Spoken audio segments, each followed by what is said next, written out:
Rather than doing my usual talking head intro, I think it makes a lot more sense to get right to demonstrating the Greenworks Pro 80-volt backpack blower. Ironically, I had to actually blow all of this stuff onto my driveway to show how easily this blower will blow it off my driveway, but it's a long way until fall here in North Carolina. The first thing to note is that with an electric blower, there's no mixing oil and gas, filling a blower tank with gas, priming a carb, pull starting a motor, and letting it idle until it warms up.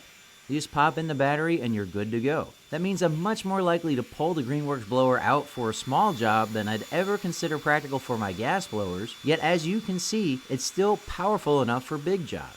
The electric motor requires no maintenance whatsoever, and no gas means no issues with long-term storage. The smart charger will maintain the battery during the off-season, and the blower will start right back up the way it always does no matter how long it's been sitting unused. The blower is quiet enough that you probably won't need ear pro at all while using it. The camera is at the output end of the blower, so what you're hearing is much louder than what the wearer hears. It is absolutely quiet enough for me to use without ear pro. Plus, when I'm wearing my Bluetooth earbuds, I can actually keep my music at a reasonable volume to hear it. While neighbors are still likely to hear you using the Greenworks blower, it's less likely to disturb them or wake your neighbor's baby. The whole time I'm blowing, there's no smell or toxic fumes. Between that and no gasoline, you'll be able to throw this on over your party clothes to do that last-minute sidewalk cleaning before your guests arrive. That was just under 5 minutes of blowing, or about 40% of the runtime with the included 2.5 amp-hour battery. So you're already getting the idea that this isn't going to come anywhere near the endurance of a gas-powered blower, at least not without buying more batteries. It's also not as powerful as most backpack blowers you can buy for the same $350-ish this will cost you. However, I found that it's more than capable of tackling the jobs I generally need a blower for. It will blow grass clippings off a lawn, if you could call my patch of clover and Bermuda grass a lawn, but it will also lift those spiky tree balls that have been making their homes on the ground. They just lift right up and blow away. It will blow hedge clippings out of your hedges, along with pine needles and even old abandoned birds' nests. It will even blow light sticks around, though you'll have to remove the heavier ones by hand. For my jobs, turbo mode is rarely needed, but it can come in handy for breaking up leaf piles or getting stuff through the weeds. That's the big green thumb button on the handle. It should be used sparingly regardless because it will obviously reduce your runtime. No toxic fumes also means that you can use this blower indoors without poisoning yourself or stinking up your garage. No more sweeping this floor with a broom for me. A 15-minute job is now a 2-minute job with a lot less bending. The Greenworks Pro 80-volt backpack blower ships in this box, as you see here, direct from Amazon, and it requires minimal assembly, though you will need a Phillips head screwdriver to complete the job. I start by unpacking and confirming all of the parts are there, then get the battery charging right away. The instructions are super easy to follow with no look-alike parts to confuse you. You start by sliding the handle onto the short, rigid connector. It's adjustable, so it has a wing nut for tension. Then you undo the ring clamp, position it over the flex hose coming off the backpack. Slide the handle connector into the flex hose and use a Phillips driver to tighten the ring all the way closed. If you don't get the ring fully tightened, air will leak from this joint, so keep tightening until there's no gap between the two fingers of the ring. The last two pieces are designed to attach and detach without tools to make storage easier. Just twist on until they lock and your assembly is complete. I spent a total of 12 minutes from sealed box to assemble blower, including reading the directions before starting and finding a Phillips head driver to complete the job. Before I show you how to power this up, I do want to show you the two springs in the bottom of the battery compartment. Right here and on the other side here as well. Those keep pressure on the battery against this latch, and that keeps the battery from rattling around in here. But they also work to eject the battery when you release the latch. The gigantic opening is kind of like a mag well.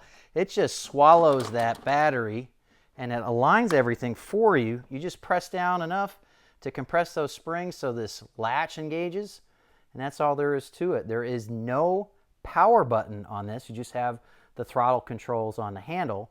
You can check the battery level by pressing that button, and it has 3 bars, but it's actually, the first bar is 25% or greater, the second bar is 50% or greater, and the third bar is 75% or greater. It doesn't actually mean that it's at full charge. It just means that it's above 75%. Just so you know when you see these bars go down what that means. The handle is adjustable to accommodate different arm lengths. You just loosen the nut and then you can slide it on that track to wherever you like and then tighten it back down. And then it just has basic controls like on any blower. It has a trigger. It has this kind of cruise control you just set and forget. But it also has this turbo button. I hate the term turbo for everything fast because turbo is a specific kind of mechanical device, and yet that's what they call it. If you need extra power, you just press that button and hold it. It doesn't matter what the throttle position is. It's going to go to max power. I hardly ever have to use that. Mainly that's for blowing like the caked on mud that you'll get underneath an old pile of leaves. But for blowing leaves themselves, I never have to use that.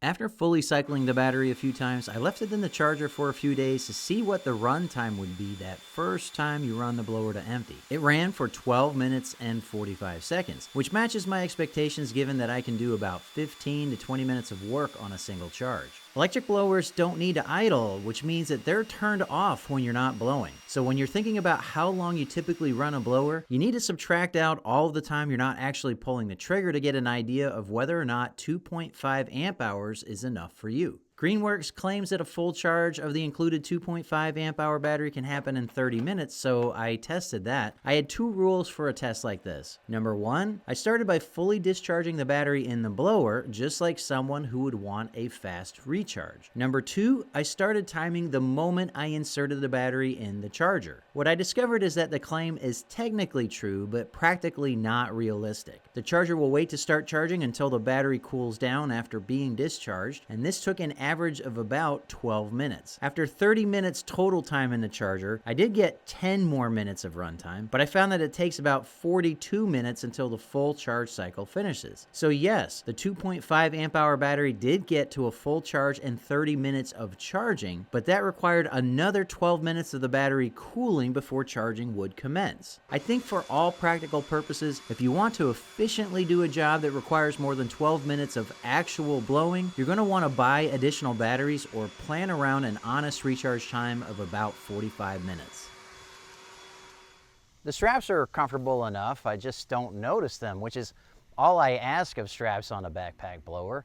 The blower itself isn't that heavy, but the blower arm pushes back hard enough that they actually work to keep the backpack in place while you're using it. I think that's really why I'd recommend the backpack blower over the 80-volt handheld blower that has basically the same specs. The straps are going to hold the blower up, of course, but it's also going to make it less fatiguing to keep pointing the blower arm where you want to point it. You're not going to have to use your own arm strength to do either of those things. So as long as you understand what the limitations are, that just because this looks like a backpack gas power blower, it's not going to give you the miles per hour at the end. It's not going to give you the endurance of a gas power blower. You're probably going to be pretty happy with it. I know I am. There's no gas, there's no smell, there's very little noise. It's ready to go in an instant. I'm finding that this is way better for the kinds of jobs that I typically use a blower for, but actually I'm starting to use a blower more frequently than I did before because of the ease of use of this. And for those bigger jobs where a gas blower would definitely be better because of the endurance, I'm not finding it that big a deal to just give the battery 40 minutes to recharge while I do something else. Because when I'm doing big jobs, there's generally something else that I could do to be productive. If you're interested in getting the Greenworks 80-volt backpack blower for yourself, please use the link in the video description to make your purchase. It supports the channel if you do. I really appreciate you watching The Tech of Tech, and I hope to see you next time.